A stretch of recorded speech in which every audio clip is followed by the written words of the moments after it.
दोस्तों नमस्कार, आप देख रहे हैं वायरल सच। स्वागत है एक बार फिर से आज की बड़ी और ताजा खबरों में। आपको बता दें कि किसान नेता राकेश टिकैत का बड़ा ऐलान, बोले लखनऊ का भी करेंगे दिल्ली की तरह घेराव। वहीं ट्रैक्टर चलाकर संसद के गेट पर पहुंचे राहुल गांधी ने की नए कृषि कानूनों की वापसी की मांग। हिरासत में लिए गए कई कांग्रेसी नेता। वहीं कृषि कानून के विरोध पर नरेंद्र सिंह तोमर का पलटवार, बोले राहुल गांधी को किसानों के बारे में कोई भी अनुभव नहीं। वहीं मुख्यमंत्री ममता बनर्जी 5 दिवसीय दौरे पर पहुंची दिल्ली। पीएम मोदी, राष्ट्रपति कोविंद और विपक्ष के बड़े नेताओं से करेंगे मुलाकात। वहीं इस्तीफे के ऐलान के वक्त येदियुरप्पा के आंखों में आ गए आंसू, बोले साइकिल पर सवाल होकर राज्य में बीजेपी को किया मजबूत। वहीं येदियुरप्पा के इस्तीफे पर बोली कांग्रेस, सीनियर नेताओं को इतिहास के कूड़ेदान में फेंक रहे पीएम मोदी। वहीं पेगासस और कृषि विधेयकों को लेकर बड़ा हंगामा, लोकसभा और राज्यसभा की कार्यवाही दिन भर के लिए स्थगित। वहीं मल्लिकार्जुन खड़गे का बड़ा ऐलान, बोले पेगासस का जासूसी मुद्दा बेहद गंभीर, मोदी और शाह के सामने हो संसद में चर्चा। वहीं राजस्थान में कील और कांटे दुरुस्त करने में जुटी कांग्रेस,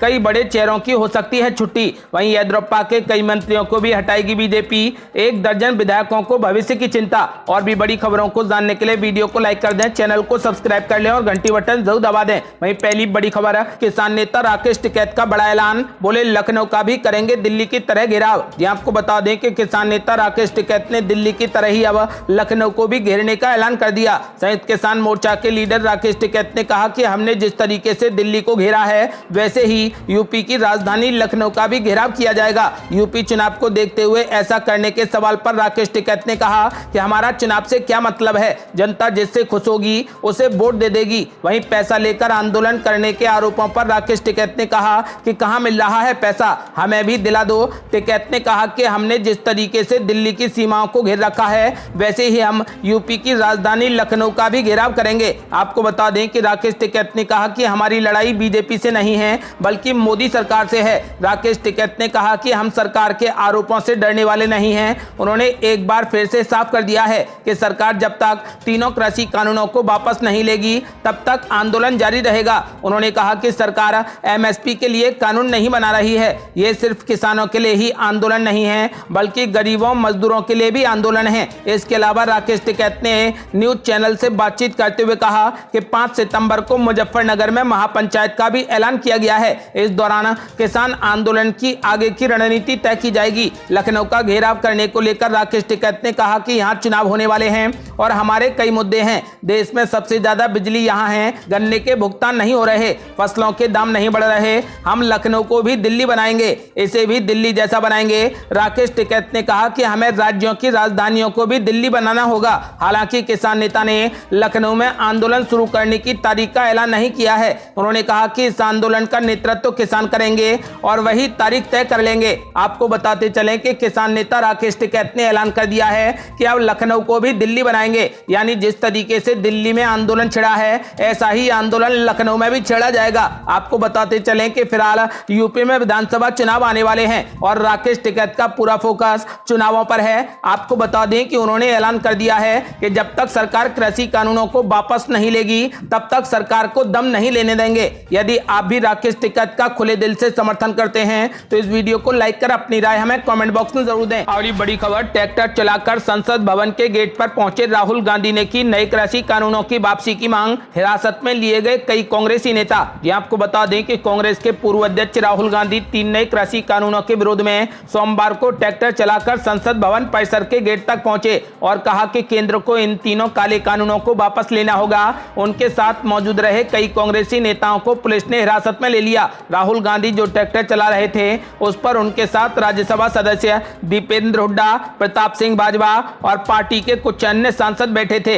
इस ट्रैक्टर के आगे एक बैनर भी लगा था, जिस पर किसान विरोधी तीनों काले कृषि कानून वापस लो लिखा हुआ था। तीनों कृषि कानून वापस लिए जाने की मांग को लेकर आंदोलन कर रहे किसानों के प्रति समर्थन जताने वाले राहुल गांधी ने कहा कि सरकार के मुताबिक आंदोलन कर रहे किसान आतंकवादी हैं, किसानों की बात नहीं सुनी जा रही है, तो 2-3 बड़े उद्योगपतियों के लिए ये कानून लाए गए हैं। ये बात पूरा देश जानता है, इन कानूनों को वापस लेना ही पड़ेगा। बाद में उन्होंने कहा कि अगर खेती बेचने पर मजबूर करोगे तो ट्रैक्टर संसद में चलेगा, सत्य की फसल उगाकर रहेंगे, कृषि कानूनों को वापस लो। कांग्रेस का कहना है कि राहुल गांधी के साथ मौजूद पार्टी के मुख्य प्रवक्ता रणदीप सिंह सुरजेवाला, पार्टी के राष्ट्रीय सचिव प्रणब झा और भारतीय युवा कांग्रेस के अध्यक्ष श्रीनिवास निवास बीवी और अन्य नेताओं को पुलिस ने हिरासत में ले लिया। हालांकि बाद में उन्हें छोड़ भी दिया गया। आपको बता दें कि सीआरपी की धारा 144 के उल्लंघन के बाद कांग्रेस महासचिव रणदीप सिंह सुरजेवाला, यूथ कांग्रेस प्रेसिडेंट श्रीनिवास बीवी और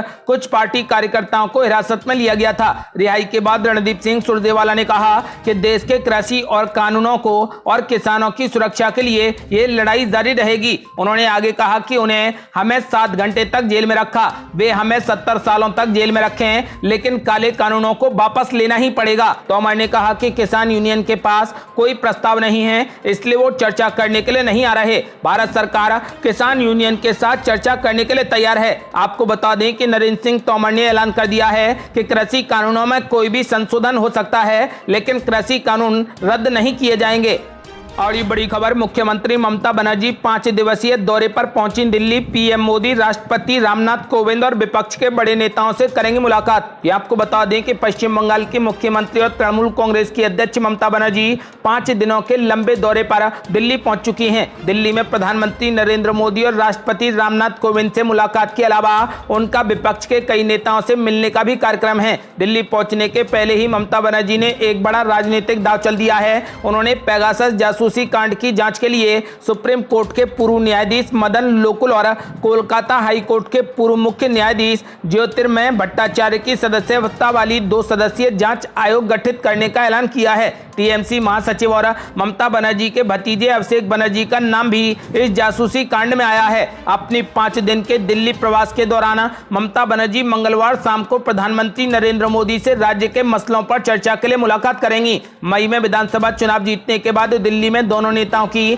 पहली औपचारिक मुलाकात होगी, लेकिन सबकी नजरें होंगी ममता बनर्जी की होने वाली राजनीतिक मुलाकातों पर। सूत्रों के मुताबिक ममता बनर्जी का विपक्ष के सभी बड़े नेताओं से मिलने का कार्यक्रम बन रहा है। कोशिश ये की जा रही है कि विपक्ष के सभी नेताओं के साथ एक बैठक भी आयोजित की जाए। हालांकि इस बैठक को लेकर पार्टी सूत्र फिलहाल अपने पत्ते नहीं खोल रहे। दरअसल ममता बनर्जी के पिछले कुछ दिनों की सक्रियता और फैसले देखें तो सवाल ये उठता है कि कहीं ममता बनर्जी 2024 के लोकसभा चुनाव में अपने लिए कोई राष्ट्रीय भूमिका तो नहीं देख रही। 3 दिनों पहले ही ममता बनर्जी को तृणमूल कांग्रेस संसदीय दल का अध्यक्ष बनाया गया है। आपको बता दें कि साधारणतया ये पद पार्टी के किसी सांसद को ही दिया जाता है, जबकि ममता बनर्जी किसी सदन की सदस्य नहीं है। आपको बता दें कि वहीं तृणमूल कांग्रेस की ओर से हर साल 21 जुलाई को आयोजित होने वाले शहीद दिवस समारोह का रूप इस बार बदला है। आपको बता दें कि हर साल यह समारोह केवल पंजाब तक सीमित रहता था, लेकिन इस बार कोलकाता में दिए गए ममता बनर्जी के भाषण का प्रसारण बंगाल के अलावा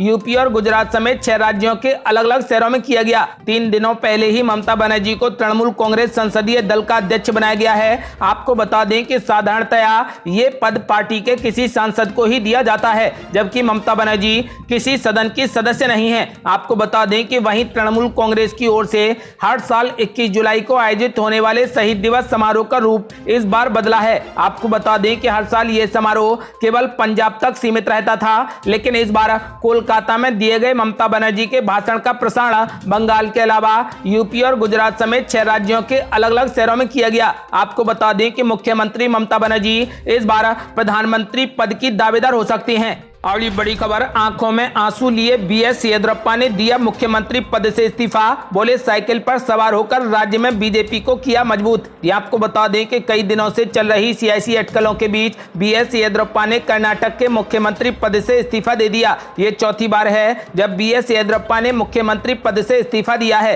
येदियुरप्पा अब तक 4 बार मुख्यमंत्री बन चुके हैं, लेकिन कभी भी अपने 5 साल पूरे नहीं कर पाए। येदियुरप्पा ने सोमवार सुबह अपनी सरकार के 2 साल पूरे होने के कार्यक्रम में हिस्सा लिया और लोगों के सामने अपनी प्रोग्रेस रिपोर्ट रखी। अपने पूरे भाषण में येदियुरप्पा काफी भावुक दिखाई दिए। येदियुरप्पा ने अपने भाषण में कहा कि किस तरीके से उन्होंने उस दौर में साइकिल पर सवार होकर राज्य भर में बीजेपी को मजबूत किया था, जो इसके बाद आंखों में आंसू लिए उन्होंने अपना इस्तीफा सौंपने की बात कही। दोपहर को वे राजभवन पहुंचे और राज्यपाल थावरचंद गहलोत को अपना इस्तीफा सौंप दिया, जिसे तुरंत स्वीकार भी कर लिया गया। उनसे अगले मुख्यमंत्री के शपथ लेने तक तक कार्यवाहक मुख्यमंत्री बने रहने को कहा गया है। इस्तीफे के बाद येदियुरप्पा ने कहा कि उन्होंने हाईकमान के दबाव में ये इस्तीफा नहीं दिया है, बल्कि खुद इसकी पेशकश की है। उन्होंने कहा कि मैं अब पार्टी को मजबूत करने का काम करूंगा और ये सुनिश्चित करूंगा कि 2023 में पार्टी फिर सत्ता में आए। इसमें कोई दो राय नहीं कि येदियुरप्पा कर्नाटक में मास नेता माने जाते हैं